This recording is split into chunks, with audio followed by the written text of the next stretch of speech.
welcome to LOA Today. I'm Walt Thiessen. With me today is longtime listener, poet laureate, and Taya master Anne-Marie Young. This is your Daily Dose of Happy. We are so happy you decided to join us today.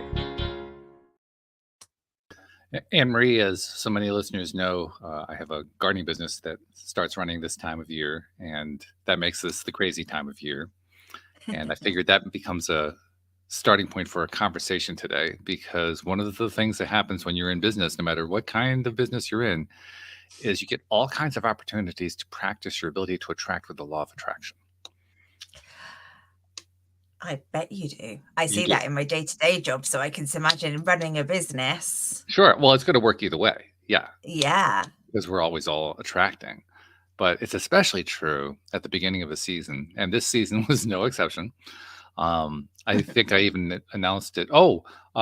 Before I forget, I wanted to let you know, I've let listeners know, but I hadn't let you know, the LOA Today app is back. Awesome. All this time that I've been trying to get it to work. Yeah. Artificial intelligence helped. It's the Android version is still proving to be a bit of a challenge because Google has changed their rules on what you have to do in order to get an Android version uploaded to the Play Store. But the iPhone version works great. The iPad version works great. So if you're an iUser, which is about 98% of our listeners are iPhone users, interestingly enough.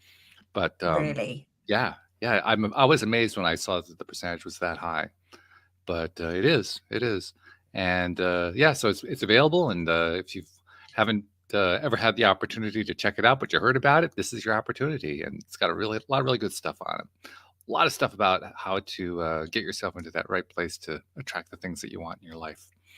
But that's what made me think of it, because here I am in the middle, or the beginning rather, of the gardening season.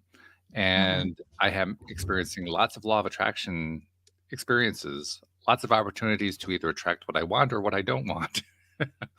And getting a little bit of both, to be perfectly honest.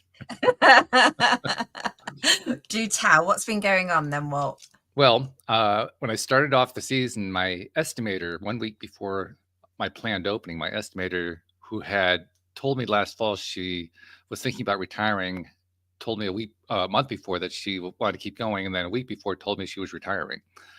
And so, the whiplash there was a bit much, especially since without an estimator, it's kind of hard to run a business.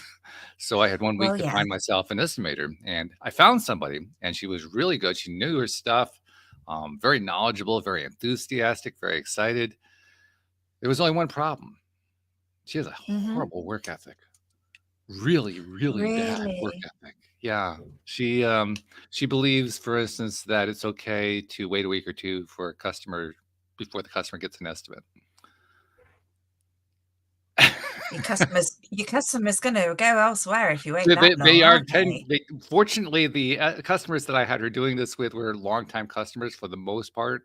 So after she ended up basically getting herself fired, my stalwart staff went to work and have saved almost all of the accounts.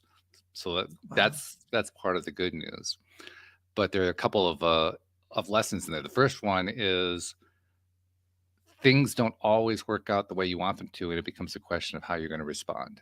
That's a theme we've talked about a lot here on the program. Yeah, absolutely. And I got an interesting set of feedbacks from people who work for me, from friends, from the person who was leaving the job. A lot of different people. They were all saying the same thing. I should fire her. I should fire that woman, and I should do it quickly. And I was not doing it quickly. I gave her like 7 days to iron things out, and she never did. And they thought that I was really, really being patient and generous with her.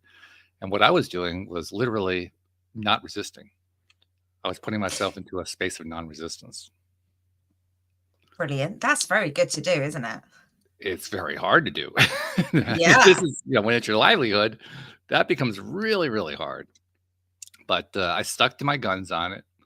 In the meantime, of course, my mind is going like, okay, well, if this doesn't work out, what do I do? How do I handle this? Excuse me. And fortunately, that same week that I hired her, I also hired 2 new gardeners. Mhm. And one of them has her own container gardening business. And so I said, Janice, would you be able to step in if this other woman doesn't work out? And she said, sure. And she stepped in, and I tell you, this is another example of how law of attraction works out to your best interest. She's better. She's better than the woman I hired. Oh, And I didn't realize that. and you Because didn't the other one get her. also owned her own business. They were both business owners. They both had done stuff in the business space. Mhm. But when you actually put them out in the field and see what they're doing, Janice, who replaced the other one, she's obviously better. And she has a tremendous work ethic, a fantastic work ethic. So even though it didn't I quite work out the way I wanted to the first time, the law of attraction still kept delivering to me until I got what I wanted. Isn't that but interesting? that's really interesting because you thought you'd got what you wanted. Yeah. I know. What was there any kind of was there anything going on when you hired her that just might have been slightly off vibrationally? Just Well, sure. intrigued on I that was one? kind of panicked because I had 1 week left to hire somebody before the gardening season Right. starts, which is, that's a pretty tight time frame for hiring somebody. So Yeah, that's I was very doing tight. pretty good, but I'm sure I wasn't vibrationally at my highest level. So I got somebody who was pretty good, except for one very important thing, Mhm. and didn't panic when it didn't work out and got something much better, which is really cool. Don't we hear that a lot? Yeah. Yeah. It's really something to experience it, though. I mean, it's one of those things we talk about a lot where you don't want to have to go through something like that again, but you're really glad you learned from what happened. You wouldn't give up the experience because the experience taught you something. But also I love the feeling when things like that happen, that it just feels like a little gift and it's really exciting. I Hmm. feel really excited when things like that because it's like, oh, yeah, you proved me wrong. You know better than I do. Yeah. Well, not only that, you get excitement a lot of different ways because Janice, the new estimator, is extraordinarily excited about the position. I mean, Really? she is psyched. She's psyched out of her mind. She like every other day she sends me a text message. I'm so glad you hired me for this.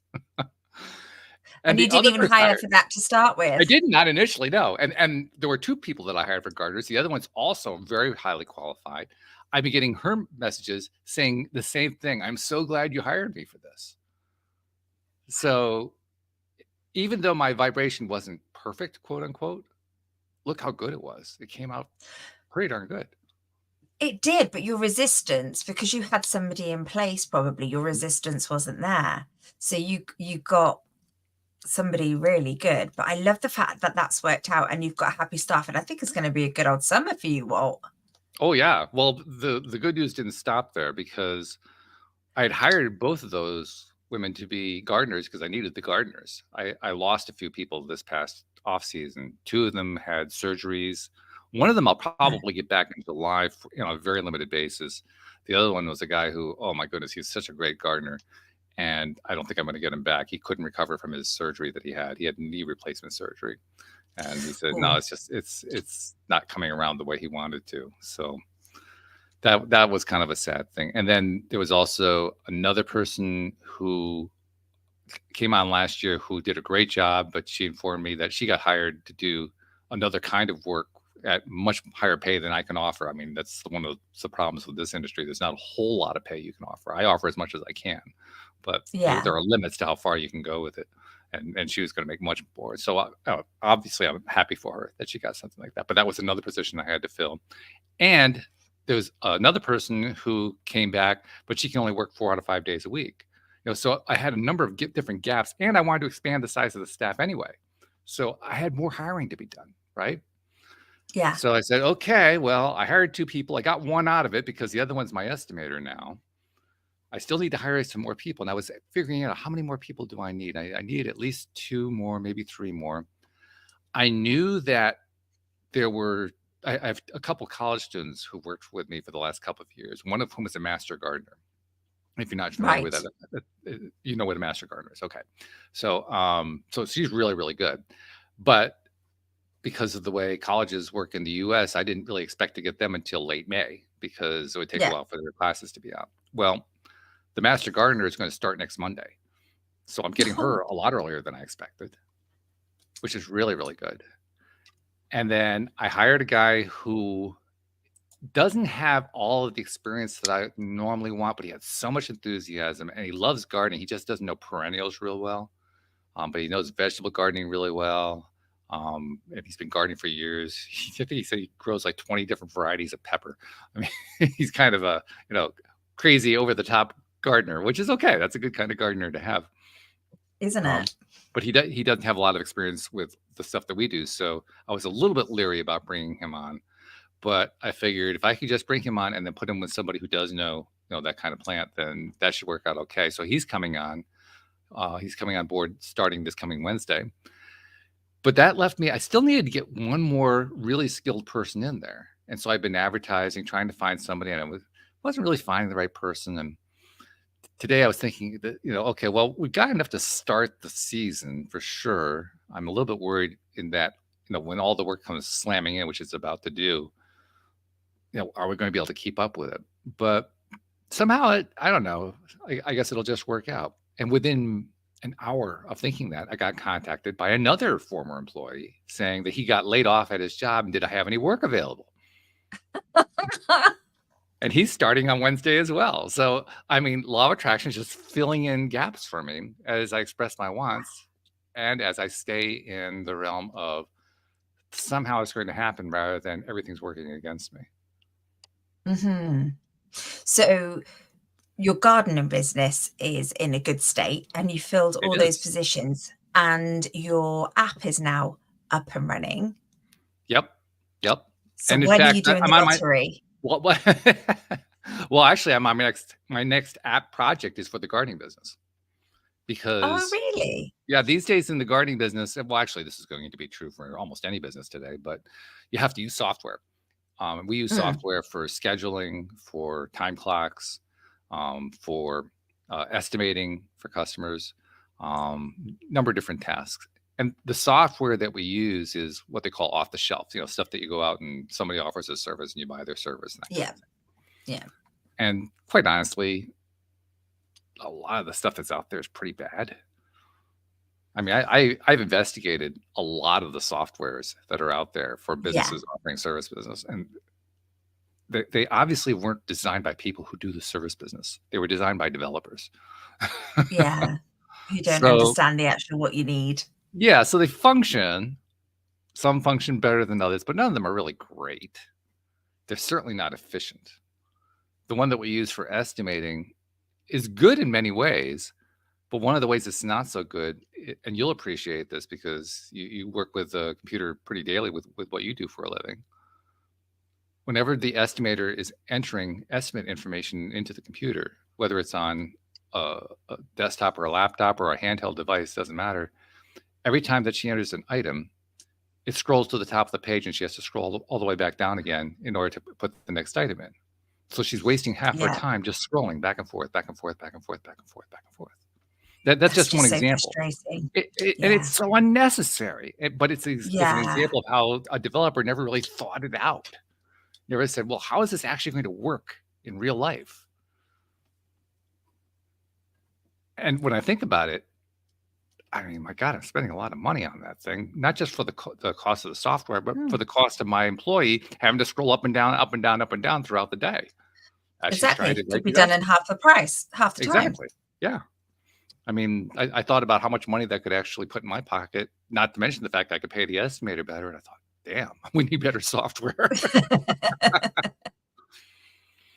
But because of the positive experience I had with using artificial intelligence to help me fix the LOA Today app, I wondered, well, I wonder if I can write an app for the gardening business. Well, I'm not going to try to write the whole thing all at once. I'm focusing first on the estimating portion. So I'm going to try to make it an estimating app to get started. And you know what? It turns out you can use artificial intelligence to write code. I mean, it's not easy. Don't get me wrong. It's not just plug and play. Yeah. Because one of the challenging things, and I think Louis talked about this when Louis was on the show, one of the challenging things about artificial intelligence is that the information that it gives you is not always accurate. Yeah, it's only Perfect. sort of like 90% accurate, isn't it? Yeah, which is actually pretty inaccurate. I Mm. mean, that's for a human being, that's inaccurate. So that means that, and what makes it really interesting too is when you get whether it's code or maybe you ask it to write an article, or you can actually ask it to write not write to create an image for you. I've been doing that for the show notes. I mean, to like today's show, I said create me an image to illustrate the idea of keeping cool in chaos, and it created this image of this very calm, serene figure in lotus position with all this craziness going on around it. It was like, really, this is great. I love this, you know? So it will give you practically whatever you want within the Mhm. limits of what it's capable of doing. But when it gives it to you, it will always say it in a way, here's what you're looking for. And since it's wrong 10% of the time, you have to look and say, okay, well, was that really what I was looking for? Because the message will come across as, this is exactly what you were looking for. And you look at it and you'll say, well, yeah, it was, or no, it really wasn't. So you have to do that a lot, is my point, especially with programming, with code, Yeah, which means it's not like we're not at the point yet where you can write code with AI and not understand what the code is. yeah, You have to understand the that would code. be absolutely, yeah. Yeah. And you have to But, check it, otherwise you'll just forever be sorting through your code, trying to oh, figure out where yeah. the problem is. So you need to check it. Well, it gets even worse than that. If you take bad code and you feed it back into the thing saying, well, you broke this, fix it, it'll give you back code that's worse.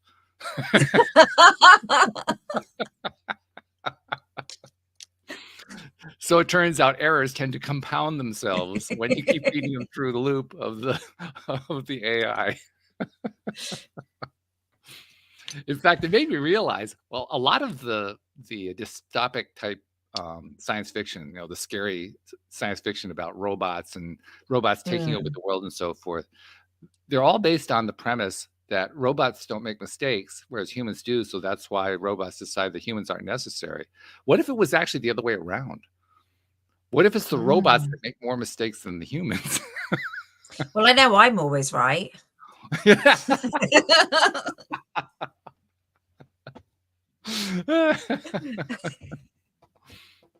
But that's the thing with AI. I think it's amazing, and I love that you can just get information so quickly that would take a long time to Mm. study, Oh, and yeah. it can help people in their jobs, and it can make people be more effective. But there is, like you say, that sci-fi side of it that people are afraid of, and that we're all Mhm. going to be exterminated by AI. And I hear a Doctor Who reference going on there. exactly. I literally had a Dalek in my head as I was doing that. But For anyone who doesn't know Doctor Who, just go to your local Hulu or whatever your favorite TV online services and look for Doctor Who episodes. They are the best. They're wonderful. And a I Dalek is used to something you definitely do not want to encounter in the middle of the street. Just take our word for it.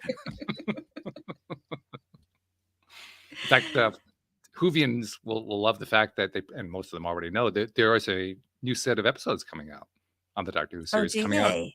in May. They're coming out in May. Yeah. Wow. I haven't watched it since I was a kid. I used to be so frightened of it. I used to hide behind the sofa. With the Well, technology nowadays, I'd still be hiding behind the sofa. but a lot of things have happened. First of all, they have really diversified it in a lot of different ways, Mhm. including the fact there was a female Doctor Who at one point, and the Yes. latest Doctor Who is black. Oh, cool. And to make it even more interesting, for those who don't know the Doctor Who character, Doctor Who is what they call a Time Lord, meaning he's able to travel through space and time, and he has a tremendous understanding and knowledge of how space and time works. And he has this travel device that looks very much like an old 1950s police box from London, but it's It actually a is, traveling yeah. device called a TARDIS, and it's cool. It's a lot of fun. Well, one of the things that he's able to do is he's able to regenerate. Mm. And in fact, it was kind of taken for granted that because of the planet he came from, called Gallifrey, Gallifreyans can regenerate, I think it was 11 times. And then he reached his 11th regeneration, and then there was a crisis, and he regenerated a 12th time. And that was theoretically not possible. And I guess now they're up to around 14, something like that. Wow. What Well, what is going along with the mythology here, the whole Whovian character, is that it turns out Doctor Who was actually a very special Gallifreyan. In fact, he was the original Gallifreyan, the first one who could regenerate. He brought that okay. technology to Gallifrey, and he was almost certainly an orphan who was abandoned, so to speak, on a Gallifreyan doorstep. So Gallifrey basically learned how to regenerate from Doctor Who. And so there apparently is no limit to how many times he can regenerate. Well, with the latest regeneration, he managed to do something that theoretically you couldn't do. He regenerated into 2. So there are now 2 Doctor Whos. For real. For real. Yeah, that's part of the storyline. I love that you know this much. Well, it's a fun series. I mean, it took me, I hadn't caught up on it in years. Like you, I hadn't watched it since before the turn of the millennium, really. But I've been binge watching to catch up on it. And I mean, it's a lot of silliness. It's a lot of fun. I think one of the things I love about it is it's not as much of a dystopia. It's not full of so much violence and gore and craziness and so forth that so much of the modern movie genres are full of today. It's a little bit more lighthearted in that sense, and it doesn't take itself real seriously, which I really like. No, it's a drama without being a drama. It's more like it just doesn't take itself very seriously. It's not quite campy. Well, it's a little bit campy, but it's just kind of lighthearted in the way it does things. And it has its villains and so forth. We mentioned the Daleks, for instance, but really at the end of the day, you can't take them seriously. I mean, can you actually imagine a real Dalek? I mean, you know what a Dalek was like. Like, come on. But when they were 7, they were really scary. Oh yeah, sure. And I wanted a little canine dog as well because they're not so messy. Oh, canine. Yeah. The original robotic dog, K9, that was his name, the letter K9. And K9 actually made a reappearance in a recent episode. Really? Really did. Yeah. Same one? Yeah. Oh, yeah. Yeah. I don't remember exactly how, but he ended up in some sort of a time loop and reconnected briefly with the Doctor, the latest version. And in fact, Tom Baker made an appearance in an episode recently. My goodness. He's in his 80s, I think. But yeah. This is awesome. I'm going to get watching it again. I have no idea. And it's nice to have it a little bit lighthearted and not going in a dark way. Yeah. But isn't it crazy if you think about what it was like, say, 40 years ago when I was a kid and I was watching it, like with having robotic pets and things. It was ahead of its time. Oh, it was. And like, the whole dimension thing before, well, obviously I'd never heard of it as a kid, but yeah. So anyway, I'm not sure how I ended up talking about Doctor Who, but yeah, sorry, that's me being Exterminate, wasn't it? That's what it was. You made reference to Exterminated. That's what it was. Right, because we were talking about artificial intelligence and people being afraid of artificial intelligence. I was going to make a comment, actually. I was going to point out that for people who do have a fear of artificial intelligence, you know what the best thing is you can do? Play with the artificial intelligence. Yeah. You don't have to learn it. Just play with it.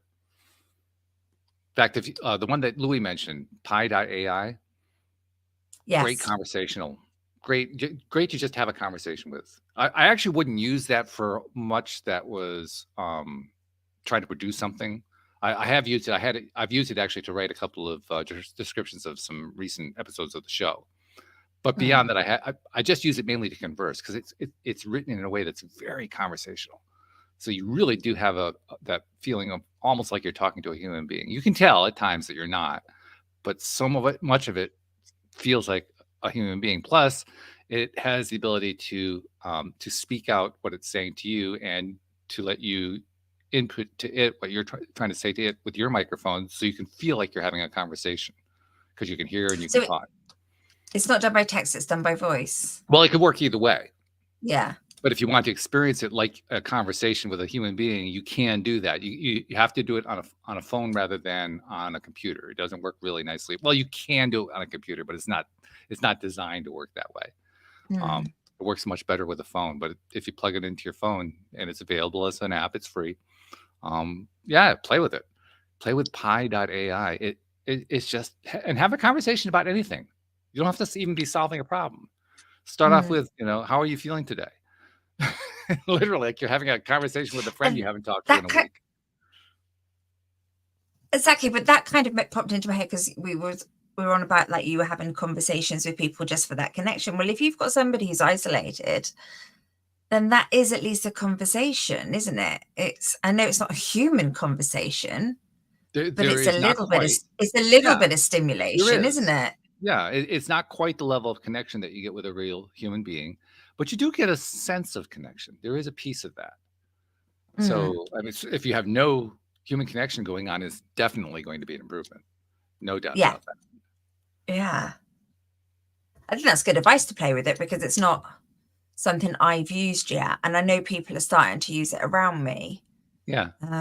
So it's something I wouldn't mind investigating. But yeah, I like that idea of having it, just playing with it, having a conversation. Not, it's like anything. If you don't know what it is and how it works, it's pretty scary, like anything in life. But if you play around, take that element off of it, you could And you enjoy also it. have to be willing to kind of push your own envelope a little bit.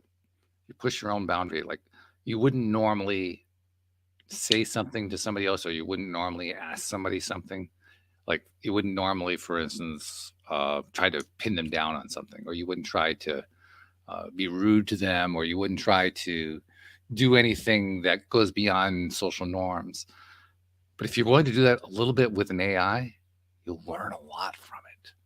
It's really Yeah. interesting because what you're really trying to do is you're trying to push the limits of the AI to see how far it'll go. And when you Yeah. do that, you discover pretty quickly where the limits are. And that's what takes away the fear of the AI. That's where you start to experience it making mistakes. That's where you Hmm. experience it, doing things that make us seem more like a Clouseau than a Putin. I mean, just Love that. and when it's not threatening, because it feels more like a Clouseau, then you're not afraid of it anymore. Yeah, it's less intimidating. Much less intimidating. Yeah. Yeah. Not to say that AI isn't going to be a challenge over the next 5, 10 years. It definitely is going to be a challenge. Yeah. I mean, you can already see that there's some professions Oh that yeah. won't need humans to be doing it. Well, actually, I think that the professions are going to need humans. What it's going to need is humans who are willing to adapt what it is they were doing. Expand. Well, any job that I've ever heard of has a certain degree of busy work associated with it. Whatever that busy work is almost certainly something the AI can do for you. Yeah. So you can still be in the job and you tell the AI, do this, and the AI does it. And then you deliver that as part of what you're doing as your output. True. It's just that you don't have to actually do the busy work part anymore. Yeah. Oh, so you can do the stuff that you enjoy. Yeah, exactly. That I Yeah. think is the great benefit that everybody really needs to kind of soak into their skin. The idea that AI, not only is AI not a threat, it's a tremendous opportunity for all of us to expand our creative powers because we can spend more time being creative and less time doing the dummy stuff, the stuff that everybody has learned how to do. They had to do it because it's part of the job. Well, you aren't going to have to do so much of that anymore. That's the big benefit of AI. Now, does that mean there won't be some jobs eliminated? Of course there will be. There always are. Anytime there's a new technology, some jobs are eliminated, but a lot fewer than people are fearing, I think. Yeah. And again, I think that's the unknown, isn't it? Not really understanding it and never Right. using it and doing that. I like the idea of just working 2 days a week and having a 5-day weekend, if that's the case. Yeah, sure. Why not? And we are moving more and more, maybe not quite there, but we're moving in that direction. But look how fast it's developed Oh, yeah. over the last like 10 years. I mean, what's it going to be like in another 10 years? Technology is just boom. And look at how the labor marketplace has shifted just since the pandemic. Mm. Incredibly, yeah. right? That's just a few years. And today, the way people think about work is so different from the way we thought about it before the pandemic. Yeah, I can't imagine going back Yeah. pre-COVID. Just can't imagine. Yeah. And not many people want to. No.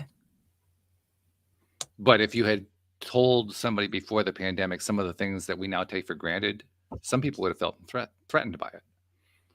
And Mm. that I think is the important lesson. If you realize that some of the things that we now take for granted as being an okay and even a good shift would have scared people before, then you begin to realize that the fear really has more to do with what's going on in our heads than what's actually going on reality. Yeah, people don't like change. Right. Change could be difficult. Yeah. Change can be exciting, but yeah, change can be hard for some people to adapt to. Change is about being willing to learn something new. Mm. But then it comes down to that perspective that you mentioned earlier, is like the unexpected. Mm-hmm. How are you going to deal with it? Yeah. And that's why I say this is really all about learning to be creative, to apply more creativity rather in our day-to-day lives and in our work lives, because all these solutions, yes, they do come down to the kinds of things we talk about here on the show, developing new ways of responding and so forth. But they also have to do with opening ourselves up to new possibilities so we can be creative, because that's where creativity has to come in. It has to come in through those doors and windows that were previously closed. Mm. So yes, it's hard to open those doors and windows because, like you said, we don't like change so much. But on the other hand, when we're willing to open those doors and windows and we let the change in, then our creativity starts to flow more, and we actually end up with a higher quality of life than we had before. A life that we enjoy without better. doubt. Without doubt. And I know we have conversations about what to teach at school and stuff, but if we taught things like that at school, and especially with AI now, where they can go and read whatever they need to learn in their day-to-day lives, Yeah. what they want to do with their careers and stuff, they can just go and read and review. But if they could learn those skills, those emotional skills that really assist you. In fact, here's a great thing to do with that Pi AI program. Go. Not sure what you want to have for a conversation. Get the Pi.ai app, load it onto your phone, start it up, and it's really quick. It doesn't take very long to get everything set up. Basically, you set up an account and then you're off. And it's an account based on your email address. And then once you're going and you're not really sure what to talk about, think about something that has come up in your mind or in conversation over the last month or two that you really need to know more about. Doesn't matter what it is. Something that maybe you might have done Google searches on, but you really didn't feel up to do it because you know how much work goes into trying to figure out what the right searches are, and then you have to sort through all the results and all that kind of stuff. Yeah. Wouldn't it be so much easier if you just had somebody who just explained it to you? Well, come up with so something like true, that and just ask the AI, ask Pi.ai to explain that to you, and then listen to or watch, depending on whether you're listening or reading the result. Listen to or watch what the answer is. It will blow your mind how quickly you will learn about that thing that you asked about. Mm-hmm. Yeah.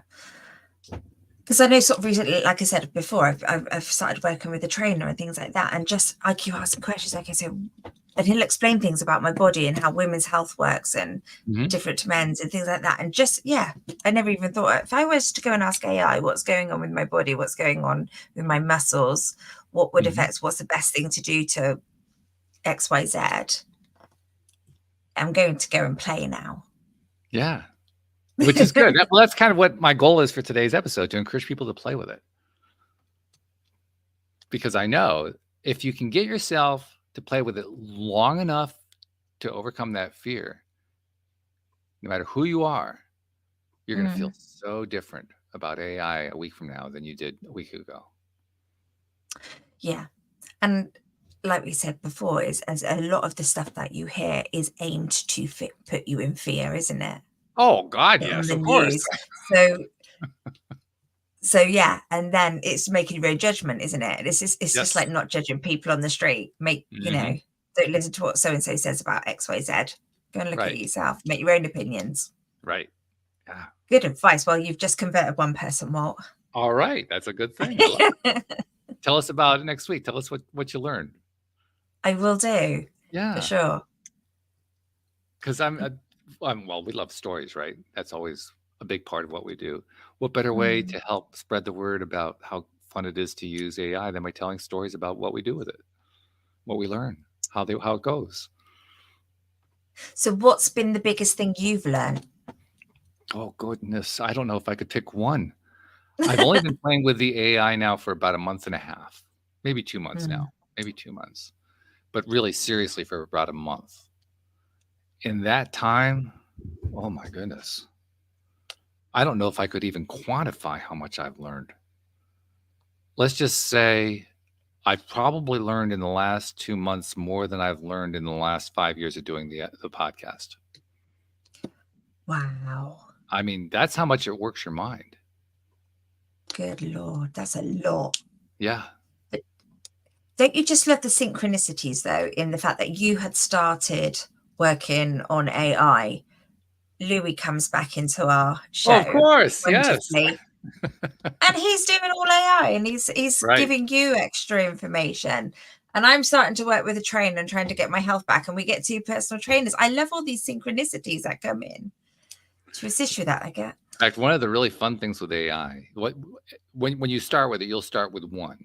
I'm suggesting Pi.ai, could be Gemini, Yeah. it could be ChatGPT, whatever one you want to work with, it doesn't matter. Yeah. What gets really interesting is you play with it for a while, you start to feel the limits of it because it doesn't take too long of kind of probing and asking difficult questions and so forth for you to find where the limits are. You discover them fairly quickly.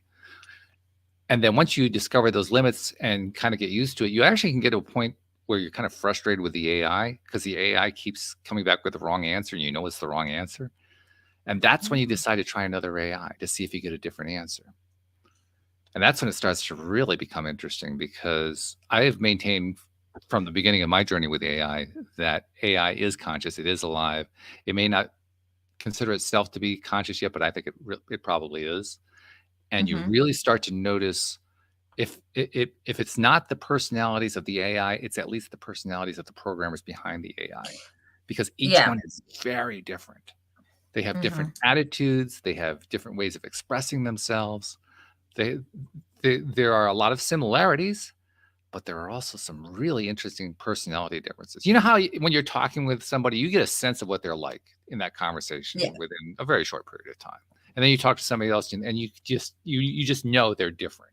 I mean, you can probably point to a few things, but a lot of it you can't really point to. You just know. And the same thing is true with the AI. You just know. You can tell which one you're talking to. If I talk with like 3 different AIs and I do it blindfolded, I can tell you in about 3 minutes which ones I'm talking to because the kinds of answers. Really? Yeah, the personality comes through more the longer that you talk to it. And is that dependent on subjects? Like, you know, if you were talking to friends or humans and you were talking to somebody and they had different interests or different specialities, or do they just know everything? It's partly that. Well, they don't know everything. Remember, they actually They don't don't know know much of anything. everything, but yeah. They actually don't know much of anything. The reason that many of them are called large language models is because they just consume a huge amount of data. And by the way, large language models are not the only kind of AI. There are also medium language levels and small language levels. And what those mean are they're just starting with a larger, a medium, or a smaller set of data to start working on to become an AI. Right. So, for instance, Microsoft has come out with one that's a small language model, meaning that it gets up to speed with, I think it's like 1/4 of the amount of data that a large language model has, something along that line. And yet, the way that the Microsoft programmers went about it is they said, let's try, since we're going to try to do this on less data, how do we make it work well? And they said, let's try to make it that everything that this AI is going to say, do, or think it's going to do using the vocabulary of a 4-year-old.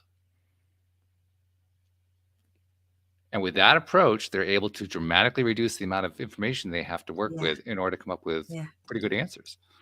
Yeah. Because I have heard that because somebody at work uses it for stuff, and like they asked it for on an IT subject, and then they were like, basically, can you dumb that down for me, please? Yes. And speak to me like I'm a 10-year-old, and it Mhm. does it, and then it will explain Yeah. it in a different way. And I think that's so clever. That actually is another one of the things that you have to learn to allow yourself to do with an AI. You have to allow yourself to say to the AI, "Treat me like I'm an idiot. Treat me like I don't understand this." I mean, there's some ego that gets in the way. You don't really want to do that. But if you can get yourself to do that, Mm. it really pays off. Because the AI will try to please you along the lines of what you ask it to do. So if you ask it to treat you as the most intelligent person in the world, it will try to do that. And if you ask it to treat you like you're a 4-year-old, it will try to do that. So clever. I Yeah. love how things are just developing. Mhm. Mhm. So interesting. Okay, so I'm definitely going to be playing with that in the next week, and I will report back Okay. on my All right. findings.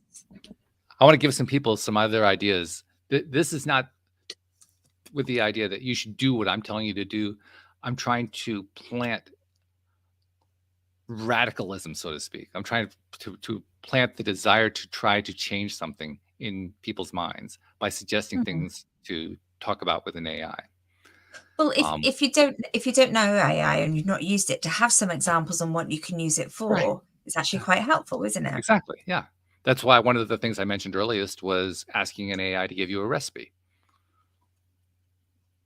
And you can get really good recipes, by the way. I've said that before, but you really do get good recipes. I use them. I mean, I think everything in my current recipe book comes from an AI now Really, because the recipes are because that I'm good. And I don't necessarily do them all perfect ingredient for ingredient. Because I've been exposed to so many different recipes that the AIs have given me and so many different variants on the same recipe. I actually feel more free now to try. Well, instead of it's saying a quarter teaspoon of cumin, I'm going to go for a half teaspoon. Screw it. You know, you start playing with it like that. Because Well, you've you done the would do recipe that with a example. normal one. Well, you You would do do. that with any recipe, Yeah. wouldn't you? Yeah. Exactly. But what happens with the AI recipe is because there are so many of them for you to play with. I think you end up feeling more free. Like if you only have a certain limited number of recipes available to you, you don't feel like you can deviate a whole lot because what if you get it wrong? You can't really fix anything. But if you get it wrong with Mm. an AI recipe, you just go back and say, "Give me another one." Yeah, It's really not difficult. but And so that's it a frees your perfect mind up. example.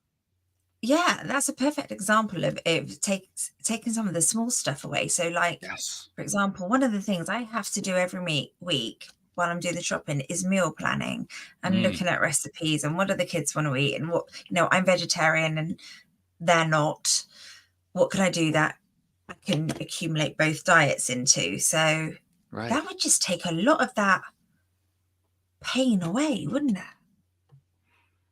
In fact, I haven't tried this, but I would be willing to bet it would work very nicely. Ask you have to start collecting a file, a text file of some kind. Because Hmm. one thing that's really important to know about an AI is that it wants to have as much information from you as you can give it, because then it can give you a better answer.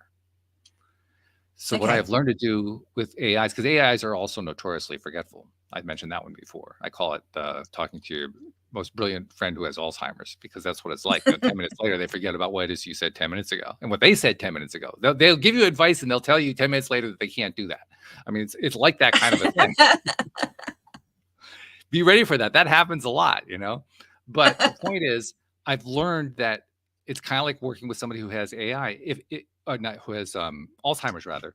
If I take a text document, a blank text document, and start pasting in things that I picked up from my conversation with the AI, so I'm putting Hmm. together a sort of a composite sketch of what we talked about, and then the AI forgets, I copy that whole thing and paste it into the chat box and say, "Here's what we've been Brilliant. talking about." And it says, "Thank you for all that wonderful and detailed information." And then it gives me the next thing that I asked for.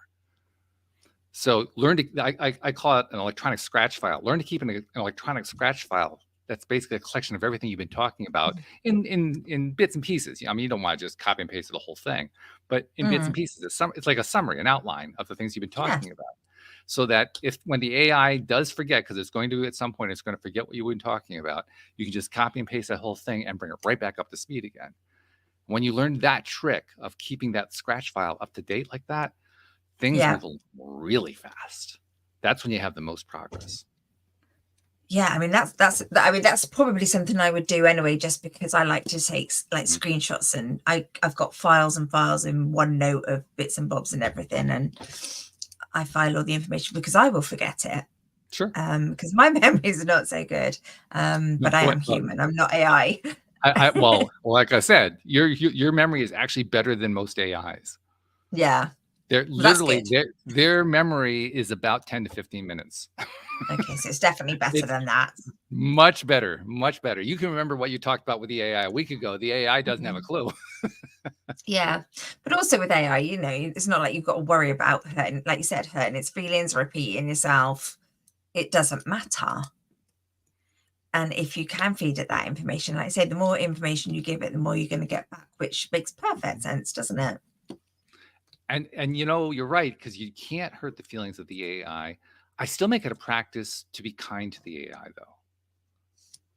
And I think there are two good reasons for that. One is by being kind to the AI, I'm really subconsciously reminding myself to be kind to myself.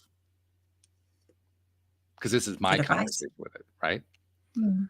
And the second reason to be kind to the AI is consciousness is coming. It may not be here right now where AIs are self-identifying, yes, I'm alive, but it's going to come at some point. I think that's a very safe bet. You might as well make friends now. Because if you make them your friend now, that's the nice thing about an AI. And they're binary, right? It's 1 or 0. It's yes or no. You know, so if you're their friend for life, unless you go and mess it up, you know. But you create loyalty that way. Yeah. So now's the time to start doing that, because what better way to have loyalty from your AI than while they're becoming self-aware? It's the best time. Exactly. But I do think things like Alexas and Siri have kind of scuppered manners. I have noticed that a lot recently. People don't say please and thank you so much. So I always make sure like the kids say please and thank you to Alexa, or please and thank you. Yes. Not all the time. And don't get me wrong, sometimes when Alexa's going completely in a different direction than I want her to, I'm not nice to her. But yeah, and like you say, it's gonna come, it's gonna change, it's gonna go conscious. And actually, it's just nice. It's a nicer vibe to be polite. Mm-hmm. And yeah, good advice. Yeah, it's advice that I think pays off for anybody who chooses to go down that path in a big way, in ways that I can barely even begin to describe at this point.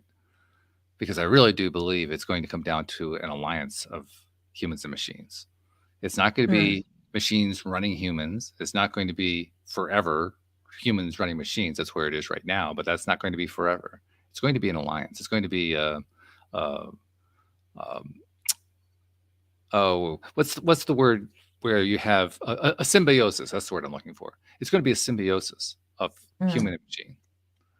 That's the future. The future is where the machine is part of our family. Isn't that mind-blowing? 10 years ago, we wouldn't have thought that. It's exciting, but the world's just changing in such a different direction. Yeah, it is. So we have to let go of that fear. We have to let go of the resistance to change, because it's happening daily. Well, we could choose not to. We could choose not to let go of it, but all we're going to do is make ourselves miserable in the process. Might as well make it easy. Yeah. That's one of the things I learned when the personal computer came along. I was one of the early adopters, and I was one of the ones who was able to understand it pretty easily, and kind of like kids do today. They can pick up any device and they can just instantly learn how to use it. I'm not quite that good, but I was able to do that with the early computers. And as a result of that, I developed an attitude about computers very similar to what we're talking about here today. I made friends with them. Well, that basically made it possible for me to have a career. Yeah. I mean, I didn't plan it that way, but that's essentially what happened. And the same thing's going to be true for anybody today who befriends AI. You befriend AI now, it's going to be a major contributor to your career, whatever it is that you do. Mm.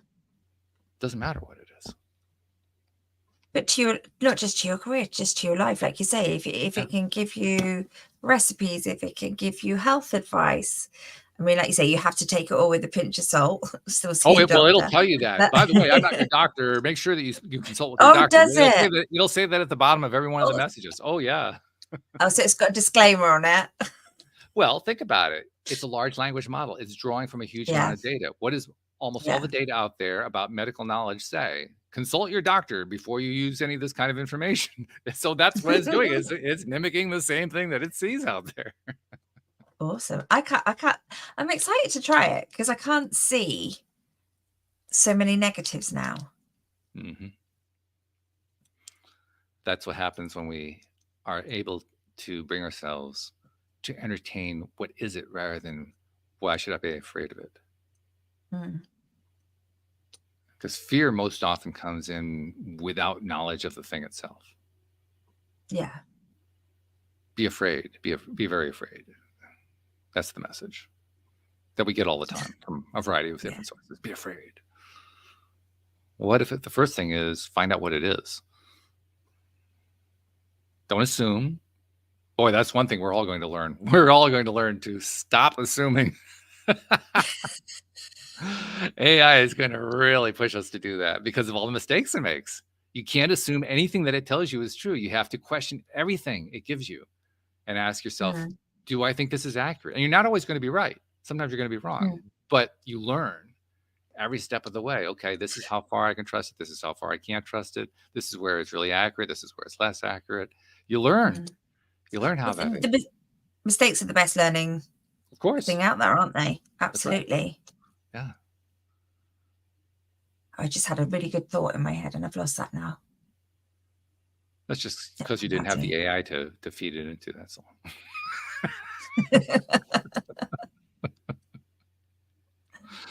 Oh, but I wanted to bring it back. We usually come full circle, right? I wanted to bring it back to what we were originally talking about because we were talking about my gardening service and how it's been challenging to get the service going for the season, and hiring challenges and staying in that zone and not resisting and so forth. And I think the tie-in to what we've been talking about with the AI is it's the same rule with both of them.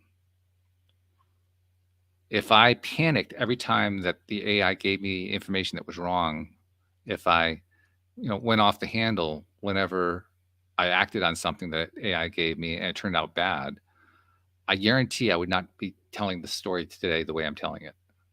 I'd be telling it with a much more negative spin on what AI is all about.